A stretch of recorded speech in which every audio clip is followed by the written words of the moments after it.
He moved like a shadow, struck like lightning, and lived like a storm that refused to be caged.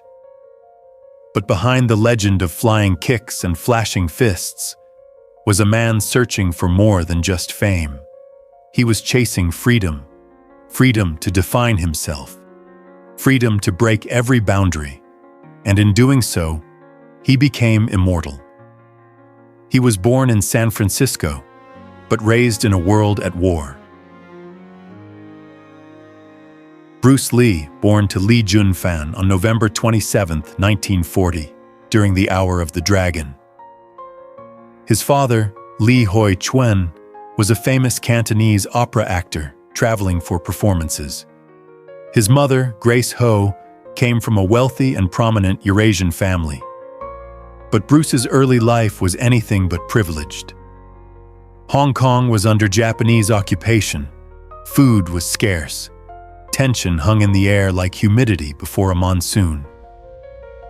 Bruce grew up fighting, not just kids in the alleyways, but the fear, the instability, the noise of a fractured world. Even as a child, he moved like he had something to prove. He wasn't the strongest, but he was the fastest.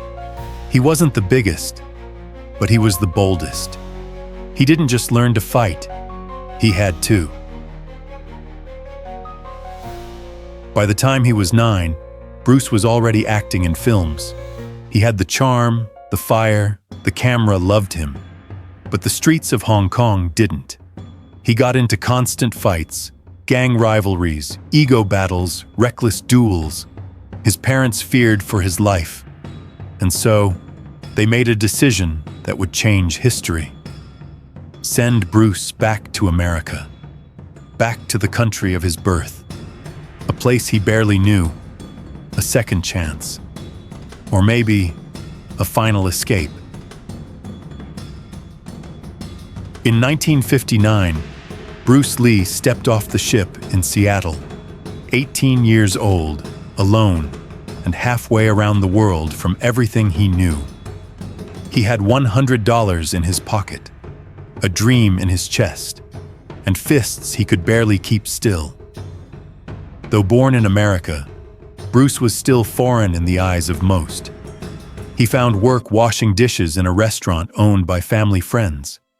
He slept in a tiny room above it. By day, he attended Edison Technical School and later enrolled in University of Washington, studying philosophy and drama. By night, he shadowboxed in the back alley, perfecting his lightning-fast movements. Bruce saw what most didn't. Martial arts weren't just about fighting. They were about freedom. The freedom to move, the freedom to think, the freedom to break rules. As Bruce taught martial arts to Americans, black, white, Latino, he committed a sin in the eyes of the old masters. He was teaching secrets to outsiders. That didn't sit well with the Chinese martial arts community in San Francisco. So they challenged him. If you want to continue teaching Westerners, defeat our best fighter. And he did. In 3 minutes. But the fight broke something in him, not his body, but his belief in tradition. He realized, styles are limitations. Real combat has no pattern. Be water. So he created something new, Jeet Kune Do, the way of the intercepting fist. A philosophy, a rebellion, a mirror of Bruce himself. In the late 60s, Bruce caught Hollywood's attention with his charisma and martial arts skills. He was cast as Kato in The Green Hornet. Audiences loved him. But when it came time to give him his own show, they hesitated. Why? He's too Asian. America's not ready. Can someone else play the lead? Imagine being the best in the world and still being invisible. Bruce returned to Hong Kong, only to find he had become a superstar there. Hollywood shut the door. But Bruce, he kicked it down.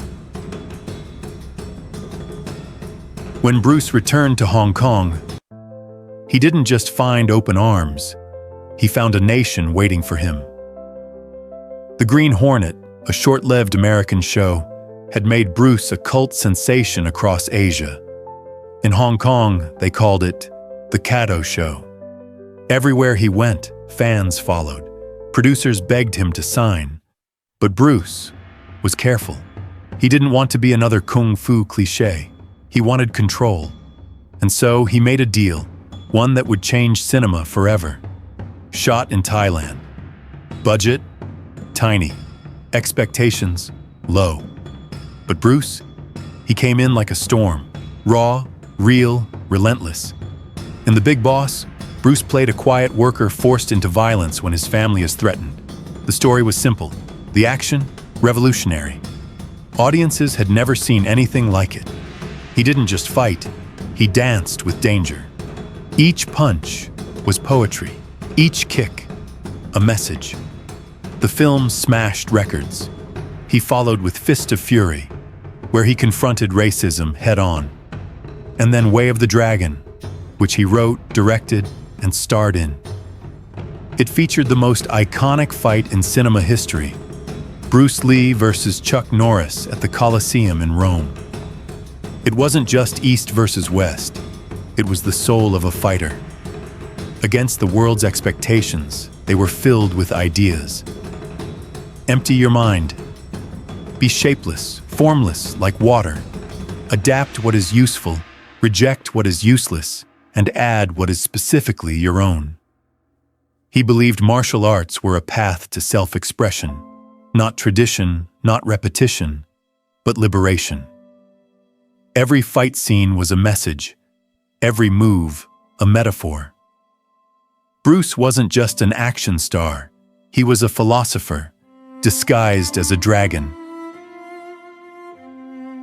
July 20th, 1973, Hong Kong. A regular day for the most extraordinary man in the world. Bruce was working on his next big film, Game of Death. He had been rewriting scenes, meeting with producers, and perfecting fight choreography that no one had ever attempted before. That afternoon, he met with actress Betty Ting Pei to go over lines. He complained of a headache.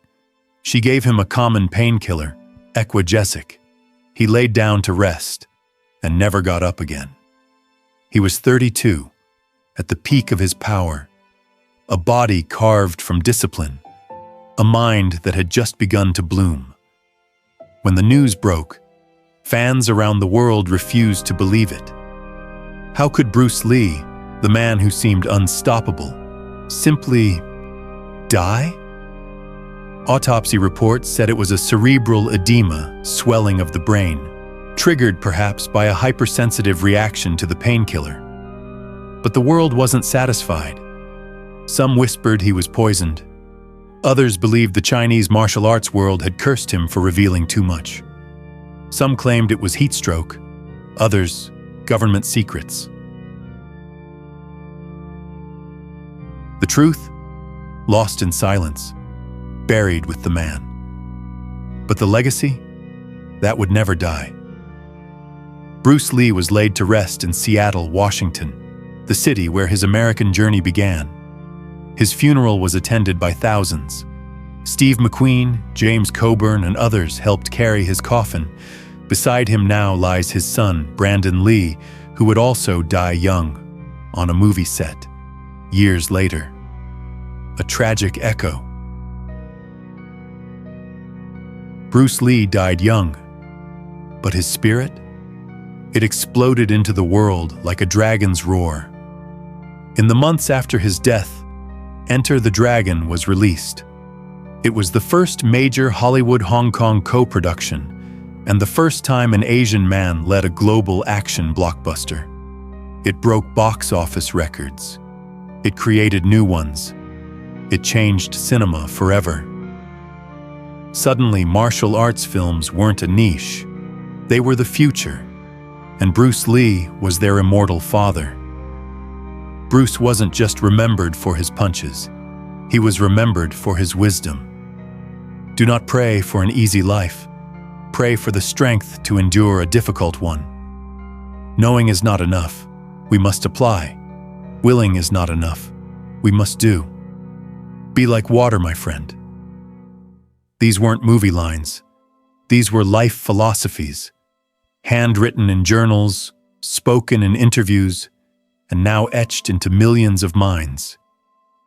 He became a teacher for generations he never met. Without Bruce Lee, there would be no Jackie Chan, no Jet Li, no Donnie Yen. There would be no Matrix, no Kill Bill, no John Wick. There would be no martial arts wave in American pop culture. And perhaps most importantly, there would still be walls between East and West. Bruce tore those down, not with anger, but with art. For Asian Americans, Bruce Lee was more than a movie star.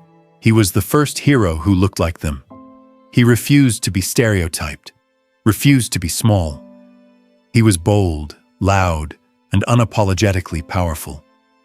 He was proof that you could speak broken English and still command a room, that your face could be different and still lead the screen, that your culture could be misunderstood and still move the world.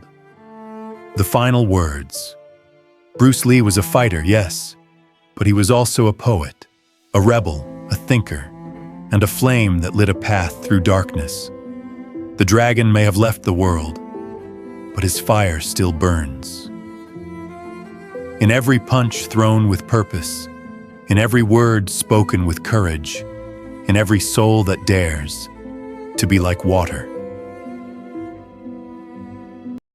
Thank you for watching. Don't forget to subscribe, like, and comment.